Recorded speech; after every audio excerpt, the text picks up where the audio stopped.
Nah, kecil Larasati akan sekali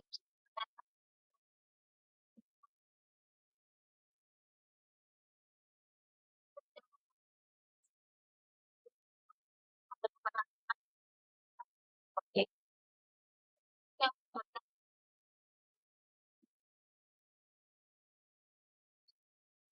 dikerjakan oleh kontraktor utama yaitu PT Bangun Sejahtera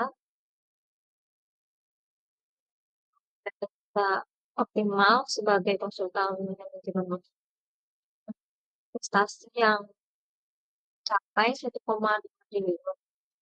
Proyek ini tidak hanya menuntut ketepatan teknis, tetapi juga akurasi dan konsistensi dalam menjaga menangkan berlangsung selama 36 bulan, dimulai dari 2023 dan 2024.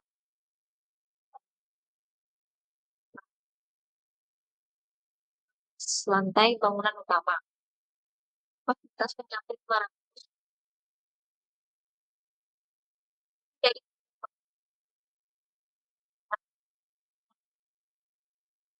target kita menetapkan ISO yang artinya sudah aman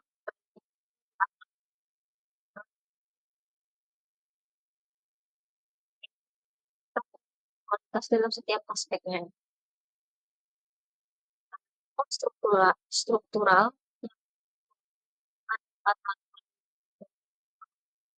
analisis akan identifikasi akar penyebabnya.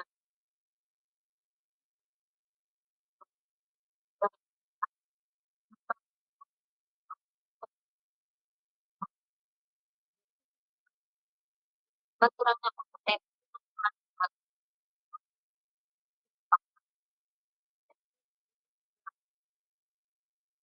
dalam metode kerja juga tidak yang terlalu cepat. Atau tidak dirawat dengan baik.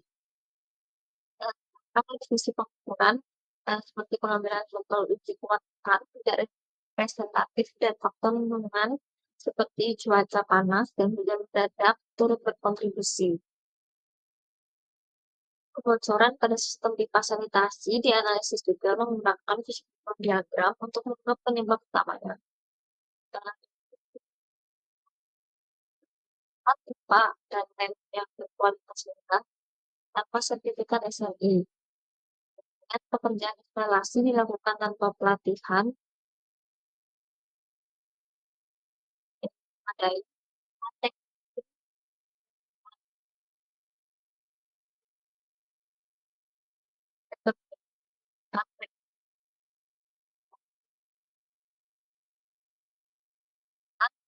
pressure test dan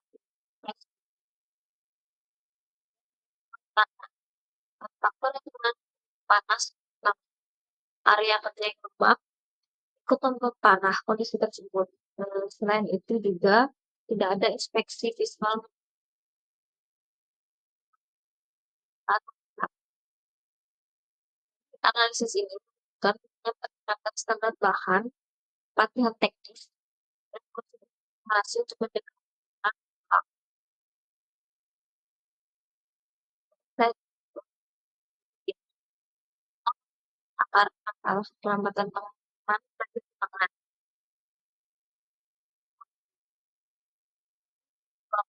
ke akarnya.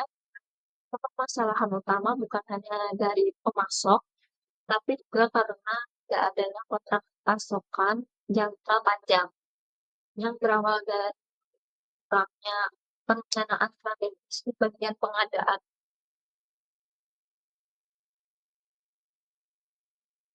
Tiga, analisis Pareto digunakan untuk mengidentifikasi masalah mutu yang paling berdampak dalam proyek berdasarkan frekuensi dan dampak biaya, keterlambatan material menempatkan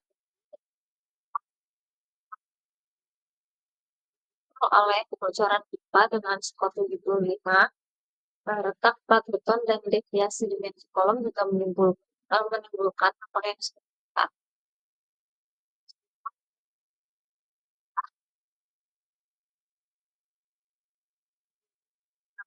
atau sebagian besar standar masalah itu disebabkan oleh sedikit jenis permasalahan. Sehingga upaya perbaikan sebaiknya difokuskan pada faktor-faktor dominan seperti apa.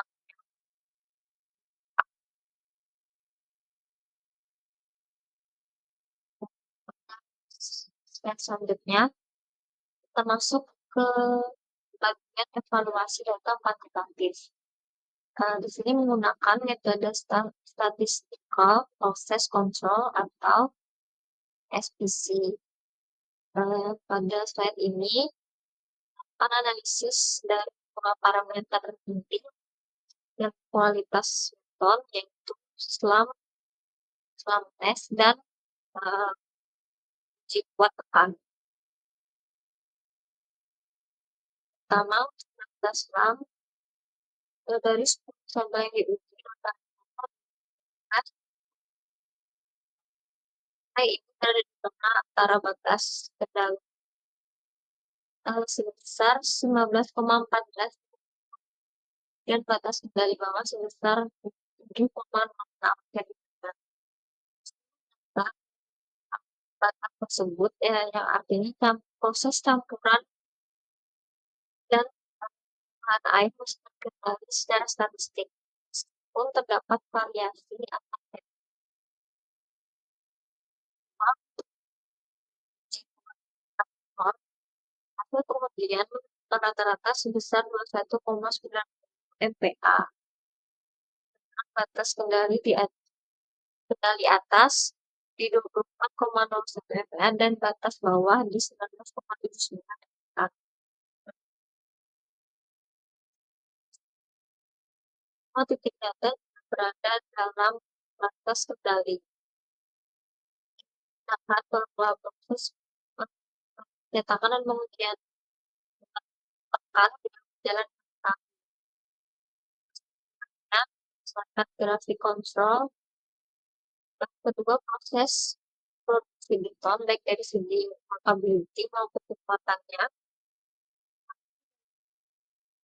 dari secara statistik.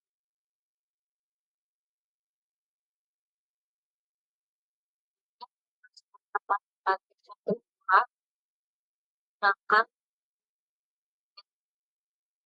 end effect analysis atau FMEA untuk menilai potensi kegagalan pada dimensi kolom. 60 kolom sebanyak 18 atau sekitar 30% mengalami deviasi dimensi hingga kurang lebih 60 meter melebihi batas toleransi yang ditetapkan. Dengan alat parameter pertama ada severity atau tingkat keparahan, yaitu 7 karena dampak pada kekuatan dan tampilan bangunan.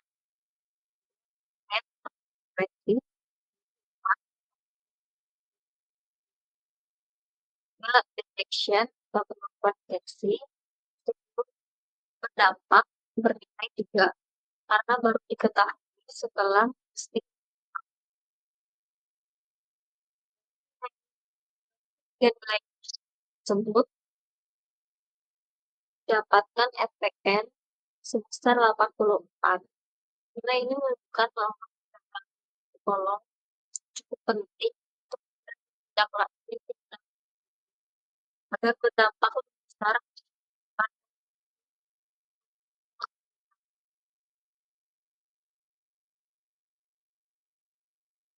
untuk mempersiapkan yang pertama mendapatkan fisika aksi tahapan nilai struktural muncul dan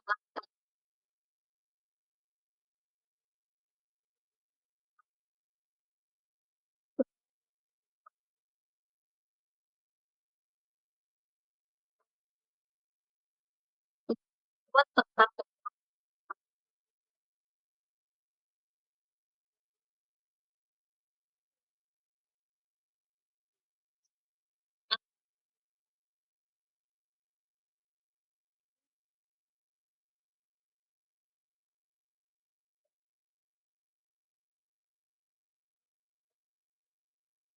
tekan dari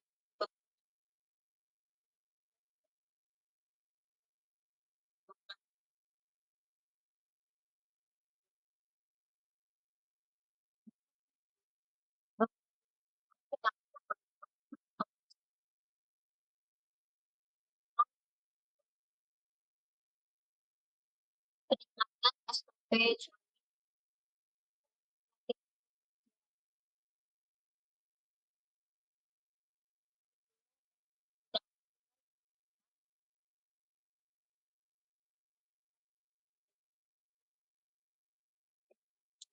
tahap kontrol dilakukan monitoring rutin dengan kontrol chart, audit secara berkala, dan penerapan SOP terbaru agar pengecoran tetap sesuai standar.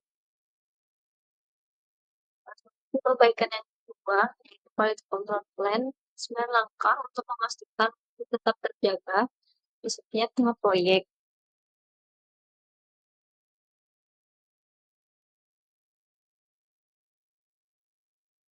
Pertama, merevisi alur inspeksi agar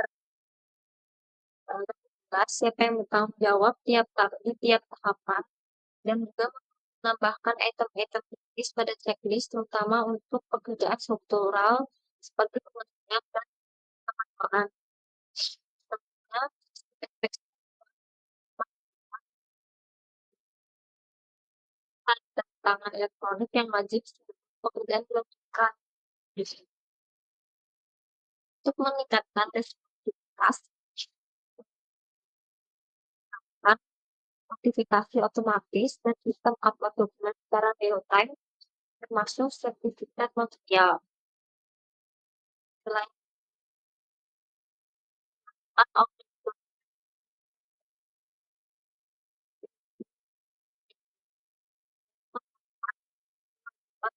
melibatkan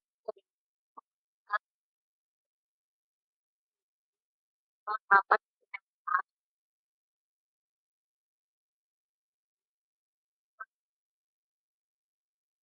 melatih ulang staf, QC, dan pelaksana, menyesuaikan dengan standar ISO, dan rutin melakukan audit internal.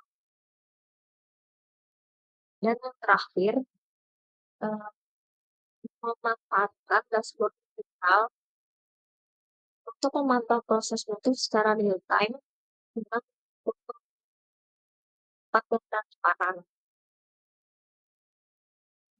Quality Improvement Plan atau QIP berdasarkan 5 masalah mutu yang paling berdampak pada proyek. Yang pertama, untuk pada plat beton, dilakukan audit campuran beton, perbaikan SOP mati pekerja. Targetnya tidak ada retak baru dan hasil uji tepat uang di atas 28 MPa dalam 2 bulan.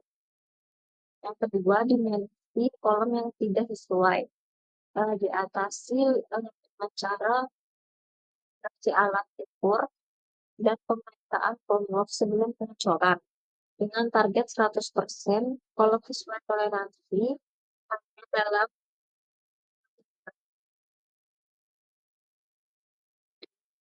pengecoran ditangani dengan mengganti seluruh pipa menjadi standar SNI, kemudian melakukan SOP pemasangan dan melakukan pressure test.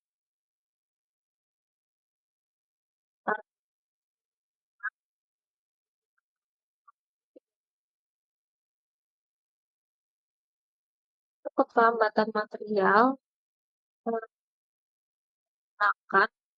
kontrak pemasok jangka panjang, buffer stok di lokasi, dan sistem peringatan ini ada penundaan akan tingkatkan dengan digitalisasi checklist dan pelatihan laporan. Targetnya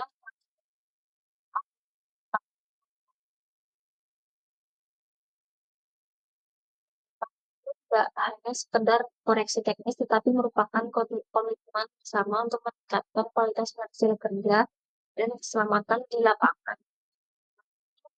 Pendekatan kontrol plan dan pelaksanaan quality improvement plan diharapkan pemimpin dapat bekerja dengan lebih terarah, transparan, dan responsif terhadap permasalahan itu. Keberhasilan implementasi tidak hanya tergantung pada sistem, tapi juga pada kolaborasi dan kedisiplinan seluruh pihak. Presentasi ini pasti atas